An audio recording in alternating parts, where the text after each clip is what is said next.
नमस्कार दोस्तों, तक 411 क्लासेस में आप सभी का हार्दिक स्वागत है। दोस्तों, आप लोग के बीच लेकर आए हैं भाग 2, जिसमें आपको भूगोल, विश्व का भूगोल चल रहा है।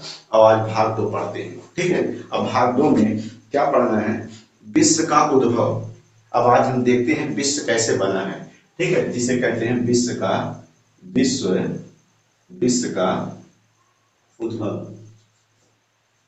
ठीक है। विश्व का उद्भव। तो याद रखिएगा, विश्व जो हमारा है कैसे बना होगा, विश्व का निर्माण कैसे होगा, कैसे विश्व बना है, आइए हम बात करते हैं। तो आप लोग जानते हैं कि धूल धुआं गैस के जो कण होते हैं, धूल धुआं गैस के कणों से मिलकर बनता है क्या? ग्रह। ग्रहों का निर्माण होता है। क्या होता है? ग्रहों का निर्माण होता है। अब कई ग्रह जब मिलते हैं तो याद रखिएगा, कई ग्रह जब मिलते हैं तो सौर मंडल का निर्माण होता है। क्या बनता है? सौर मंडल का निर्माण होता है, ठीक है। और जब कई सौर मंडल मिलते हैं तो आकाश गंगा का निर्माण होता है। किसका निर्माण होता है? आकाश आकाश गंगा का निर्माण होता है। याद रखिएगा मित्रों, हमने क्या बताया कि विश्व का जो उद्भव हुआ है, विश्व कैसे बना है, इसके बारे में आपको समझा रहा हूं। ध्यान सुनिएगा। धूल धुआं गैस कण जितने हैं, यहाँ क्या होगा? धूल होगा, धुआं होगा, गैस होगा, कण होंगे। ये सब मिलकर किसका निर्माण करते हैं? ग्रहों का निर्माण करते हैं। अब कई ग्रह जब मिलते हैं तो सौरमंडल का निर्माण करते हैं। अब कई सौरमंडल मिलते हैं तो किसका निर्माण करते हैं? आकाश गंगा का निर्माण करते हैं, ठीक है। अगर पूछ लिया जाए हमारी आकाश गंगा की भुजाएं कितनी हैं, तो याद रखिएगा आकाश गंगा की भुजाओं की संख्या कितनी होती है? 3 होती है। कितनी है? आकाश गंगा की भुजाओं की संख्या, भुजाओं की संख्या पूछ लिया जाएगा पेपर में तो याद रखिए कितना है? 3 है। पहला क्वेश्चन क्या होगा कि पूछा जाए कि सौर मंडल किससे बना? ग्रहों से मिलकर बना। ग्रह किससे बना? धूल धुआं गैस कणों से मिलकर बना। और आकाश गंगा का निर्माण कैसे हुआ? तो सौर मंडल से हुआ। अगर पूछ लिया जाए आकाश गंगा में कुल भुजाओं की संख्या कितनी है, तो 3 होते हैं, याद रखिएगा। अब 3 कौन कौन होते हैं आप याद रखिएगा। यहां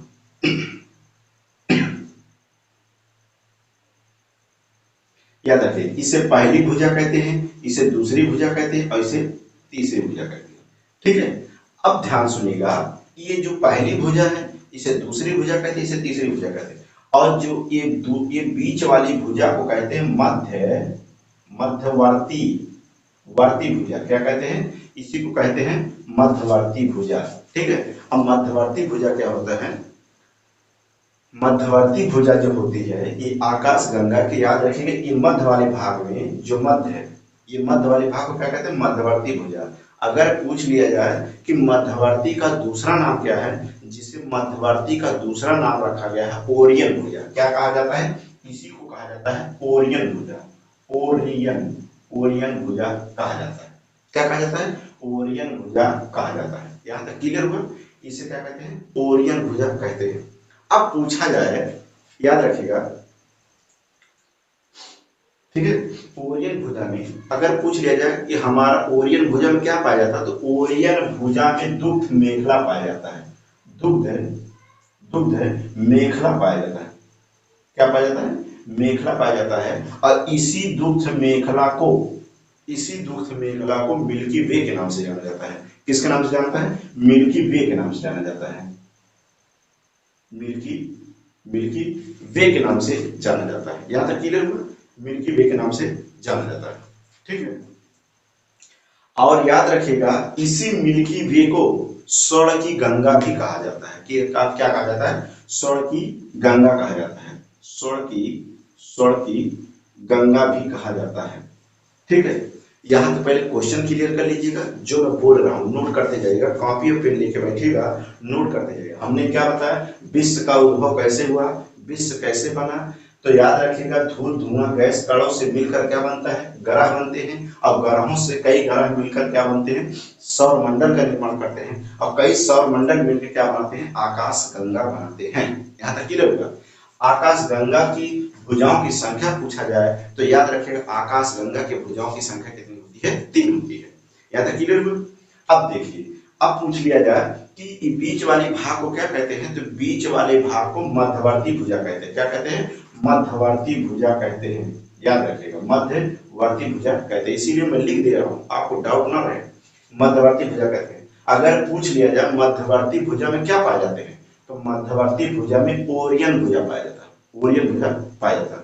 मध्यवर्ती भुजा को किस नाम से जानते हैं, ओरियन भुजा के नाम से जानते हैं। और ओरियन भुजा में क्या पाया जाता है, तो ओरियन भुजा में पाया जाता है दुग्ध मेखला पाया जाता है। क्या पाया जाता है, दुग्ध मेखला पाया जाता है। और अगर पूछ ले दुग्ध मेखला को किस नाम से जानते हैं, मिल्की वे के नाम से जाना जाता है। किसके नाम से, मिल्की वे के नाम से जाना जाता है। और इसी को क्या कहा जाता है, स्वर्ण की गंगा कहा जाता है। क्या कहते हैं, स्वर्ण की गंगा कहते हैं। यहाँ तक क्लियर हुआ। आगे चलते हैं, देखिए आगे क्या बता रहे हैं। अगर अब यहाँ पूछ लिया जाए, अगर आपके माइंड में चला सर तीनों भुजाएं क्या है, तो याद रखें मैं वो कंसेप्ट बता रहा हूँ जो क्वेश्चन पेपर में आने वाले, जहां से आने वाले वो बता रहा हूँ। बाकी इसके बाद वाला जो हिस्ट्री आपको ज्योग्राफी भूगोल पढ़ेंगे वो हम विस्तार में पढ़ेंगे, ठीक है। ये आपको पेपर वाइज से पढ़ा रहा हूँ। अब बात हम करते हैं, ध्यान सुनिए। पहला क्वेश्चन अगर पूछ लिया जाए, अगर पूछ लिया जाए कि पृथ्वी से नजदीक तारा, पृथ्वी से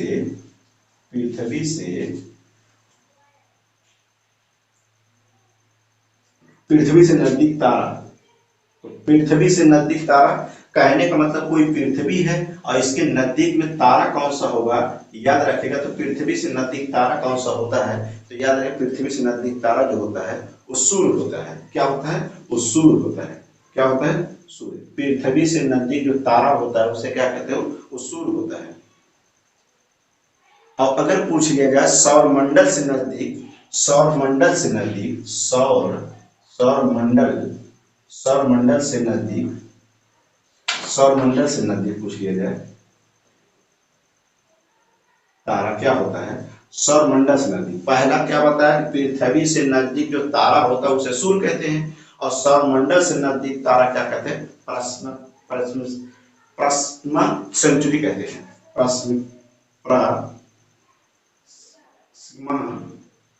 सेंचुरी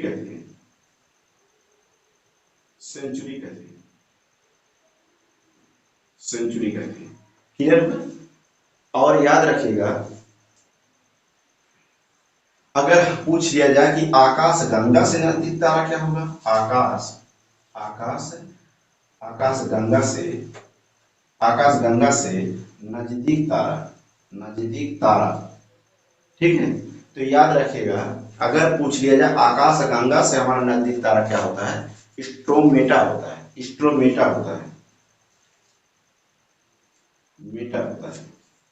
तो ध्यान सुनिएगा, पहले जो मेन पॉइंट है इसको याद रखिएगा। हमने क्या बताया कि अगर पूछ लिया जाए पृथ्वी से नजदीक तारा कौन है, तो सूर्य है। अगर पूछ लिया सौरमंडल से नजदीक तारा तो प्लाज्मा सेंचुरी है। अगर पूछ लिया आकाश गंगा से नजदीक तारा तो स्ट्रोमेटा है। क्लियर क्वेश्चन है, यहाँ तक कहीं डाउट नहीं है ना। आगे चलते हैं, देखिए हमने क्या बताया, विश्व का उद्भव की बात बताया। तो एक बार याद रखिएगा धूल धुआं गैस कणों से मिलकर ग्रहों का निर्माण होता है। और कई ग्रह मिलते हैं तो सौरमंडल का निर्माण होता है। और कई सौरमंडल मिलते हैं तो आकाश गंगा का निर्माण होता है। हमारी आकाश गंगा की भुजाओं की संख्या कितनी होती है, 3 होती है, ठीक है। मध्यवर्ती भाग में क्या पाया जाता है, मध्यवर्ती भाग को याद रखिएगा ओरियन भुजा के नाम से जानते हैं। और ओरियन भुजा में क्या पाया जाता है, दुग्ध मेखला पाया जाता है। और दुग्ध मेखला को किस नाम से जानते हैं, मिल्की वे के नाम से जाना जाता है। और उसी मिल्की वे को याद रखिएगा स्वर्ण की गंगा के नाम से भी जाना जाता है। यहाँ तक क्लियर हुआ। अगला क्वेश्चन हमने बताया कि पृथ्वी से नजदीक तारा क्या है, सूर्य। और सौरमंडल से नजदीक तारा क्या है, प्लाज्मा सेंचुरी। और आकाश गंगा से नजदीक तारा क्या है, स्ट्रोमेटा है। यहाँ तक कहीं कोई डाउट नहीं। आगे चलते हैं, नोट करते चलिएगा।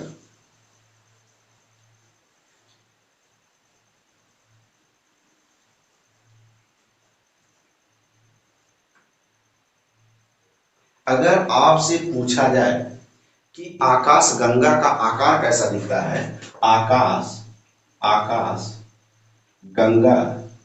गंगा का अगर पूछ लिया जाए आकार कैसा होता है, तो याद रखिएगा ये सर्प के आकार का होता है। कैसे, सांप के आकार का होता है, इसीलिए कहा जाता है सर्पिलाकार होता है। कैसा होता है, सर्पिलाकार होता है। अगर पूछ लिया जाए आकाश गंगा का आकार जो होता है सर्पिला, सर्पिलाकार होता है, याद रखिएगा इस बात को, सर्पिलाकार होता है, आकाशगंगा का आकार होता है।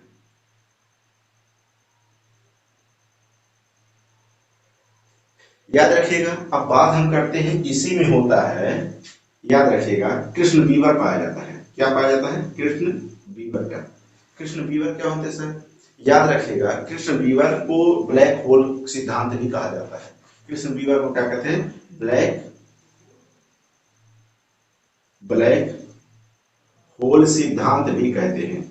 याद रखिए, कृष्ण बीवर को क्या कहते हैं? ब्लैक होल का सिद्धांत भी कहते हैं। याद रखिए, जब कई तारे मरते हैं तो तारा से तारा जब मरते हैं तो तारा के मरने के बाद एक तारे का भी जन्म होता है, और उसी की जो जब तारा मरने के बाद जन्म लेता है, याद रखिए, सिकुड़ता है, तो उसी को कृष्ण बीवर कहा जाता है। क्या कहते हैं? उसी को कृष्ण बीवर कहा जाता है। याद रखिएगा, ठीक है। और इस कृष्ण बीवर कहाँ पाए जाते हैं? केंद्र में पाए जाते हैं। कहाँ पाए जाते हैं? केंद्र में पाए जाते हैं। याद रखिएगा, यहाँ सेंटर होता है, केंद्र होता है।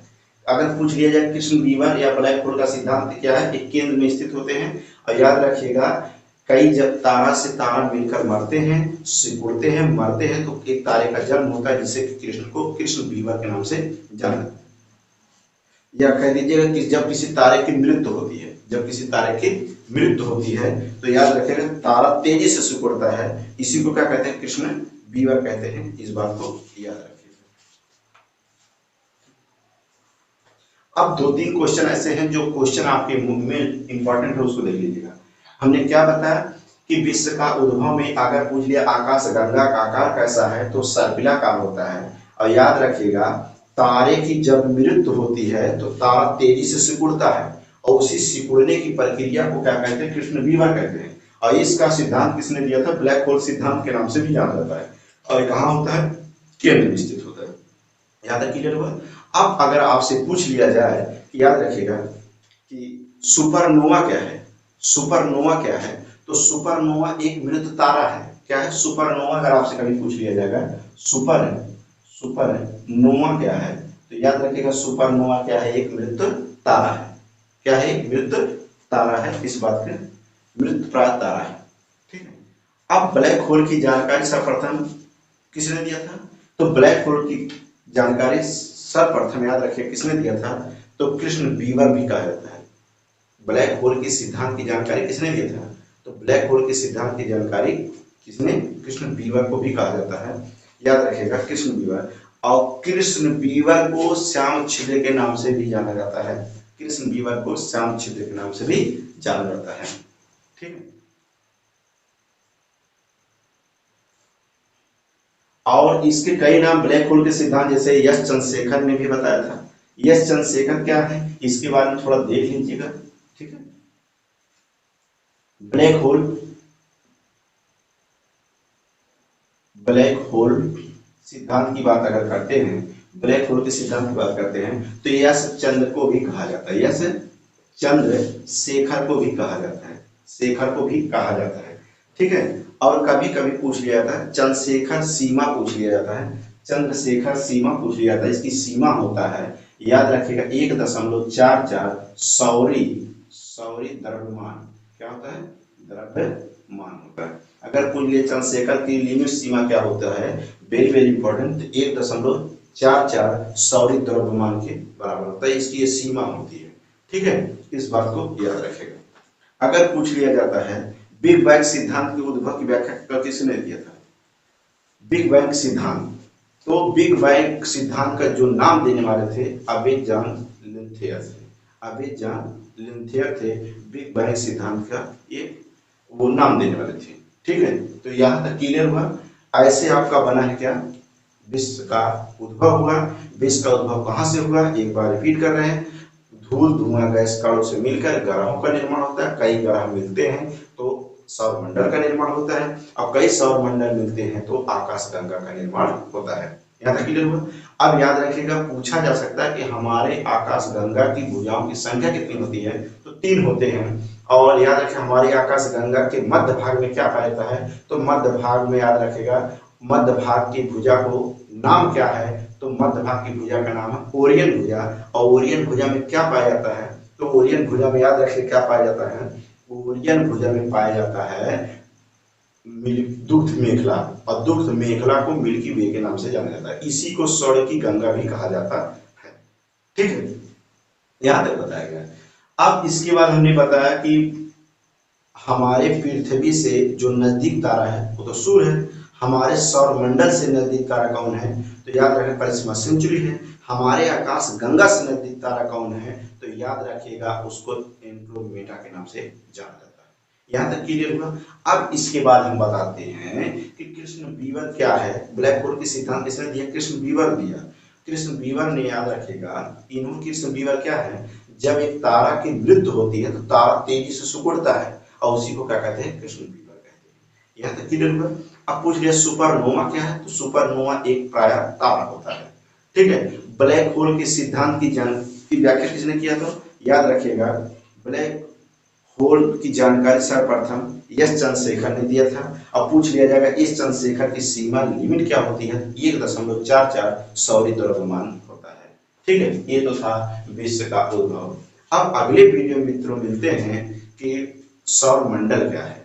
ठीक है, अब सौर मंडल के बारे में पढ़ते हैं। वह जितने ग्रह हैं, कौन सा ग्रह लाल है, कौन सा काला है, कौन सा पीला है। ठीक है, किसके पास कोई उपग्रह नहीं है, किसके पास तो उपग्रह है, किसका जीवन काल सबसे अधिक होता है, सबसे कम किसका होता है, ये मिलते हैं अगले भाग में। ठीक है, पार्ट तीसरे मिलते हैं विश्व के भूगोल में। तो आप लोग ऐसे बने रहिएगा वीडियो चैनल पर। दक्ष 411 क्लासेस को लाइक से सब्सक्राइब करते रहिएगा।